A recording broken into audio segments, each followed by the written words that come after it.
Et nous invitons Dr Desmoulis pour nous parler de la grossesse et toxique.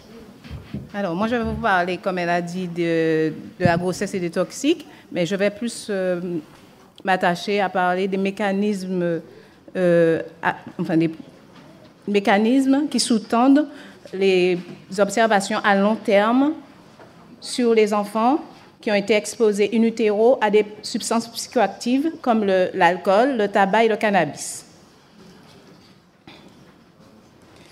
D'abord, une petite introduction, puisque dans le monde entier, les conséquences potentielles de l'augmentation de la consommation de substances psychoactives pendant la grossesse constituent un enjeu de santé publique majeur. On estime que 20 à 30% des femmes enceintes consomment du tabac, 15% de l'alcool et 3 à 10% du cannabis.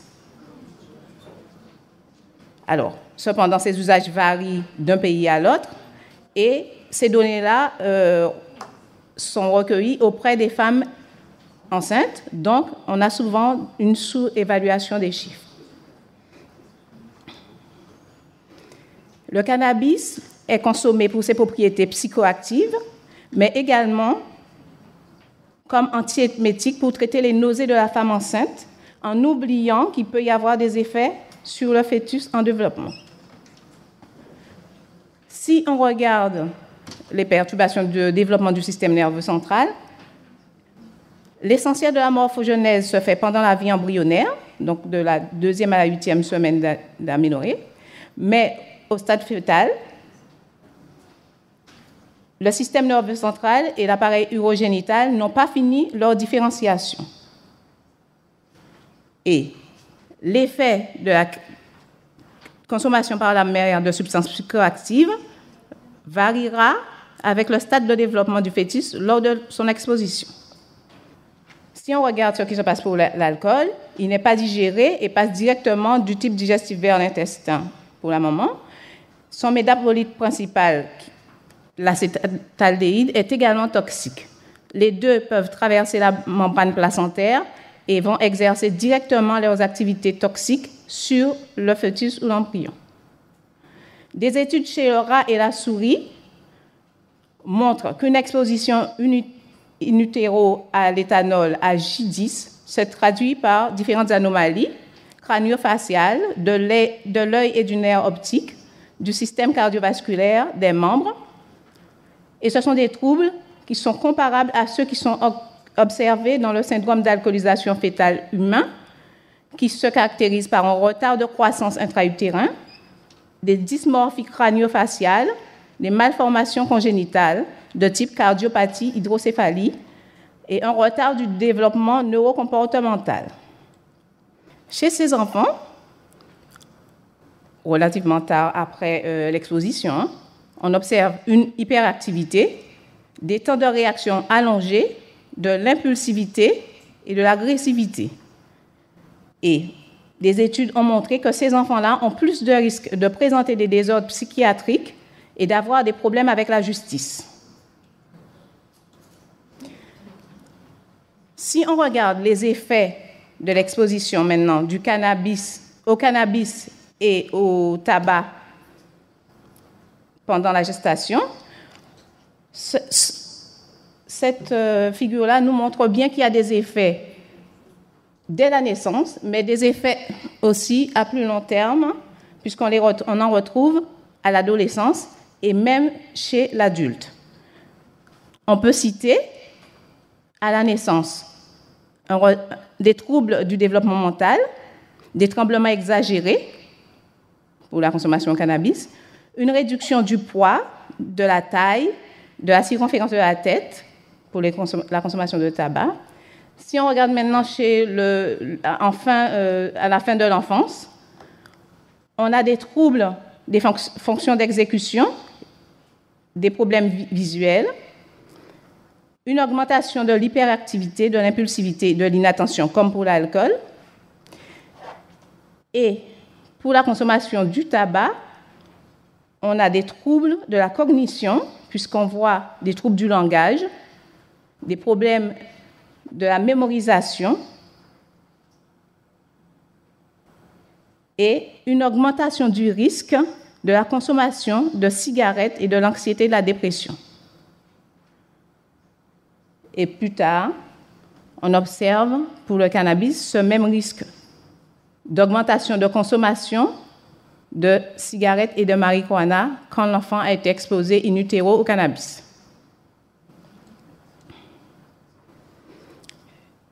Alors, si on regarde les mécanismes moléculaires qui sous-tendent ces processus, des études chez l'animal ou chez l'homme montrent que l'exposition gestationnelle à l'alcool, au tabac ou au cannabis se traduit par, si on regarde au niveau du système nerveux du fœtus, une modification de l'expression génique de la molécule d'adhésion neurale L1, qui est une protéine clé du développement du système nerveux central et qui a un rôle important dans les processus de prolifération cellulaire et de synaptogenèse. On a également une diminution de l'expression des ARN messagers, des récepteurs, mais pratiquement de tous les systèmes, puisque ça concerne les systèmes dopaminergiques, opioïdes. On verra aussi des systèmes cholinergiques. Des précurseurs des peptides opioïdes sont également diminués. Et ça, on l'observe dans les zones du système nerveux central qui sont liées au système de récompense et les zones de régulation de l'humeur. Et c'est là que je vous disais que le système cholinergique était également concerné parce qu'on observe une diminution du nombre, une modification du nombre de sous-unités de ces récepteurs. Et ça, des études montrent que ça pourrait être en relation avec la mort subite du nourrisson. Maintenant, on a vu ce qui se passait chez le fœtus. Chez l'adulte, alors on descend au niveau moléculaire, on a une modification de la méthylation des histones au niveau de l'ADN, ce qui se traduit par une plus grande vulnérabilité aux addictions et à d'autres troubles psychiatriques observés à plus ou moins long terme après la naissance, comme on a vu dans la figure précédente. Des troubles de mémoire et des fonctions cognitives, tout ça on l'a retrouvé dans le tableau. Alors, pour expliquer ça, il faut connaître un petit peu ce que c'est que la régulation épigénétique, qui se réfère à des mécanismes qui modulent l'expression des gènes sans altérer le code génétique et qui est influencée par l'environnement ou la physiologie. Elle pourrait expliquer d'une part la persistance d'aberrations apparaissant au cours du développement du système nerveux central sous l'influence de l'exposition à des substances psychoactives, et d'autre part, des manifestations phénotypiques qui sont observées à long terme. Alors, parmi les modifications épigénétiques, on peut citer les méthylations de l'ADN, les modifications post-traductionnelles des histones et les micro-ARN. Alors, sur cette figure, on peut voir que normalement, il y a, là on va parler de la transcription au niveau de l'ADN. Il y a un état d'équilibre entre une forme inactive en ce qui concerne la expression et une forme active de l'ADN. Dans la forme inactive, il y a des méthylations de l'ADN au niveau de groupements cytosine, phosphate, guanine. Il y a également des méthylations des histones, des histones au niveau d'histidine 3 et de lysine 9 ou 27. Quand ces histones présentent ce type de méthylation, il y a une compaction de l'ADN, un répresseur qui va venir se mettre sur le site d'initiation de la transcription et il y a un blocage de la transcription. Dans l'état actif, où la transcription peut se faire, ce ne sont plus les mêmes acides aminés qui sont méthylés. On a une méthylation de l'histidine 3, mais de la lysine 4. Un activateur va alors se positionner sur le site de démarrage de la transcription et permettre cette transcription. Et on le voit sur la figure, on a un changement dynamique de l'état de l'ADN qui, de compacté, passe à un état plus relâchée, ce qui permet la fixation en fait de la polymérase 2 qui intervient dans la transcription. On a parlé aussi au niveau des marqueurs épigénétiques des micro-ARN. Ces micro-ARN, même si la transcription se fait, peuvent venir se fixer sur l'ARN messager, créant un ARN double brun et empêchant la traduction de ces ARN. Lors de l'exposition prénatale au cannabis ou à la nicotine, il y a une modification de l'équilibre entre ces deux formes. Et cet équilibre est déplacé vers la forme inactive, plus qu'on observe plus une augmentation de H3K9, H3K27. Donc ça, c'était pour l'exposition au cannabis et au tabac. En ce qui concerne l'exposition à l'éthanol, chez la souris, elle est associée à une tératogénicité et des modifications de la composition des micro-ARN du système nerveux central qui vont se traduire par des retards mentaux qui peuvent apparaître bien après la naissance du sujet exposé. Si on regarde ce qui se passe au niveau mécanistique, dans les situations physiologiques, il y a une production de... Alors, c'est tout ce qui concerne le métabolisme de l'oxygène, en fait. Il y a une production de dérivés qui sont très réactifs, des dérivés de l'oxygène qui sont très réactifs, qui vont entraîner des oxydations et des altérations de l'ADN, avec pour conséquence des déficits dans le neurodéveloppement postnatal. En situation physiologique, il y a un système de piégeage de ces radicaux libres et, si on est arrivé jusqu'au stade d'altération de l'ADN, des systèmes de réparation de l'ADN. En présence d'alcool, l'alcool c'est une petite molécule qui traverse très facilement la membrane placentaire, il va au niveau du système nerveux central du fœtus, il va augmenter la production de ces radicaux libres, de ces éléments dérivés de l'oxygène très réactifs. Et comme le taux de ces éléments est très augmenté, les systèmes de réparation et de piégeage de radicaux libres sont dépassés et on a une augmentation de ces effets-là. Maintenant, si je m'intéresse à ce qui se passe au niveau de la mitochondrie, qui permet la synthèse d'ATP, qui est la première source énergétique de la cellule, il y a un couplage à cette synthèse d'ATP, à une consommation d'oxygène dans ce qu'on appelle la respiration cellulaire, et ça se fait au niveau de la chaîne respiratoire mitochondriale. C'est ce qu'on appelle la phosphorylation oxydative. La mitochondrie est l'un des seuls organites à avoir son ADN. Et cet ADN n'est transmis que par la lignée maternelle.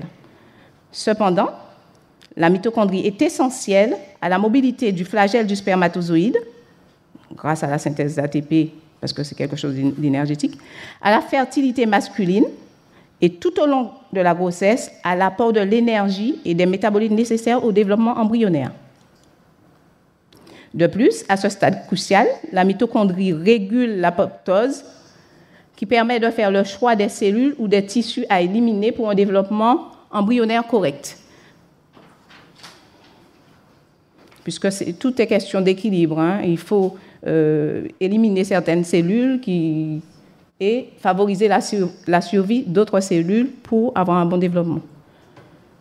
Alors, lors de l'exposition au tabac, le monoxyde de carbone qui va se lier à une partie de la chaîne respiratoire mitochondriale, qui est le complexe 4, qui est l'enzyme qui catalyse justement la réaction de respiration, puisqu'elle catalyse la réduction de l'oxygène en eau. On a alors une diminution de la respiration cellulaire et une augmentation de la production d'éléments très actifs, de dérivés actifs de l'oxygène, qui sont à l'origine de stress oxydatif et d'apoptose, comme on l'a vu tout à l'heure.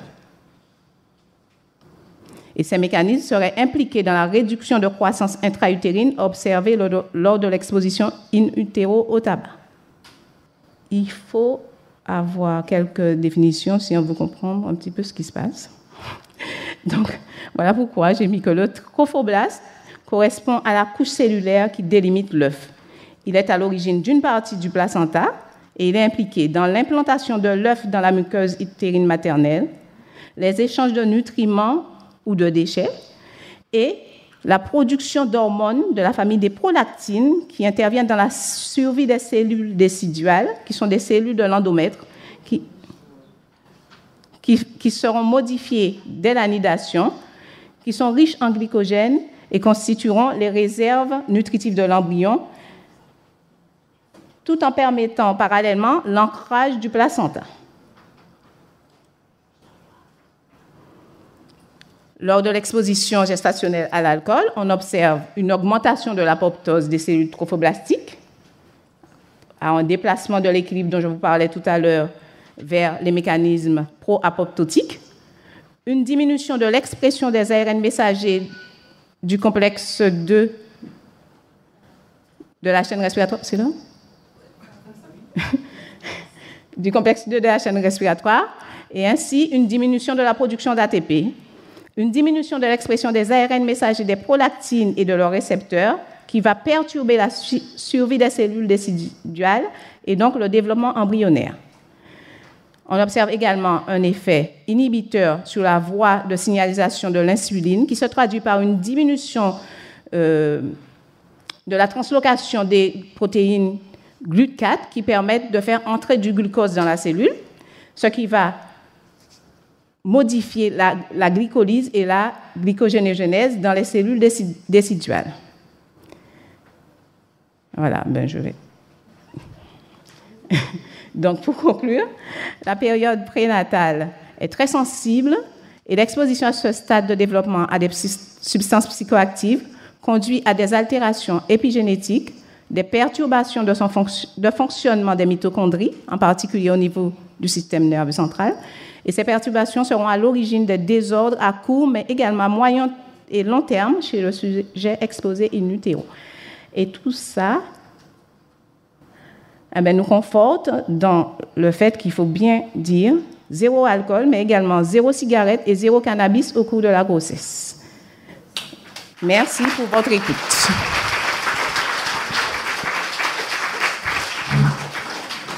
Merci Marthe pour cette exposition. Est-ce qu'il y a des questions? Suzy Philibert, technicienne au laboratoire Synergie Bio. Oui, vous avez dit dans votre exposé que les enfants qui ont été exposés in utero à certaines substances, alcool, tabac et cannabis, à l'adolescence, souvent on retrouvait ces enfants justement dans des comportements de consommation de ces substances. Inversement, est-ce qu'il y a des études qui ont démontré que tout enfant, enfin tout adulte qui consomme ces substances avait été in utero exposé à ces substances? Alors moi, je n'ai pas vu d'études dans ce sens. Bon, je n'ai pas tout vu, mais je n'ai pas vu d'études dans ce sens. Ça pourrait être intéressant de voir s'il y a un lien de cause à effet dans les deux sens. Non, je n'en ai pas vu. C'est intéressant. Merci. Il n'y a pas d'autres questions? Ok. Merci Marthe. Merci.